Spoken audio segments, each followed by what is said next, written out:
मिरजेतील निखिल कलगुटकी याच्या खुनातील संशयित 15 जणांच्या टोळीविरोधात मोक्का अंतर्गत न्यायालयात दोषारोपपत्र दाखल करण्यास अप्पर पोलीस महासंचालक यांनी मंजुरी दिली आहे। मिरजेतील निखिल कलगुटकी याच्या खून प्रकरणी टोळी प्रमुख प्रथमेश सुरेश ढेरे राहणार ढेरे गल्ली मिरज, टोळीतील सदस्य विशाल बाजीराव शिरोळे राहणार मंगळवार पेठ होळीकट्टा, सरफराज बाळासाहेब सय्यद राहणार ढेरे गल्ली, प्रतीक सचिन चव्हाण राहणार दिंडीवेस मिरज, करण लक्ष्मण बुधनाळे राहणार दुर्गानगर मिरज, गणेश उर्फ निहाल तानाजी कलगुटकी राहणार मंगळवार पेठ मिरज, सूरज चंद्रकोरे राहणार ढेरे गल्ली, संग्राम राजेश यादव राहणार ब्राह्मणपुरी, सलीम गौस पठाण राहणार खतीबनगर, चेतन सुरेश कलगुटकी राहणार वडर गल्ली, सोहेल उर्फ सोहेल जमीर तांबोळी राहणार खनबाग सांगली, मोहम्मद शिराज उर्फ सोहेल अब्बास जागलावणे राहणार पाटील हौद, अक्षय सदाशिव कांबळे राहणार खतीबनगर, अमन समीर मुल्ला राहणार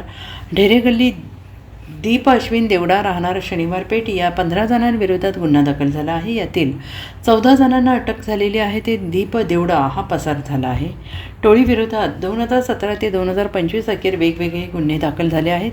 टोळीविरुद्ध खुनाचा प्रयत्न, विनयभंग, खंडणी, दरोडा, शस्त्र बाळगणे असे गंभीर स्वरूपाचे गुन्हे दाखल आहेत। निखिल कलगुटकी याच्या खून प्रकरणी गुन्हा दाखल झाल्यानंतर टोळीला मोक्का लावला होता। उपअधीक्षक विपुल पाटील यांनी मोक्कामध्ये टोळीला पुन्हा अटक करून तपास केला। तपासात पुरावे उपलब्ध झाल्याने त्यांनी टोळीविरोधात दोषारोपपत्र दाखल करण्यास मंजुरी मिळण्यासाठी अप्पर पोलीस महासंचालक यांच्याकडे अहवाल सादर केला होता। अप्पर पोलीस महासंचालकांनी अहवालाचे अवलोकन करून टोळीविरोधात दोषारोपपत्र दाखल करण्यास मंजुरी दिली।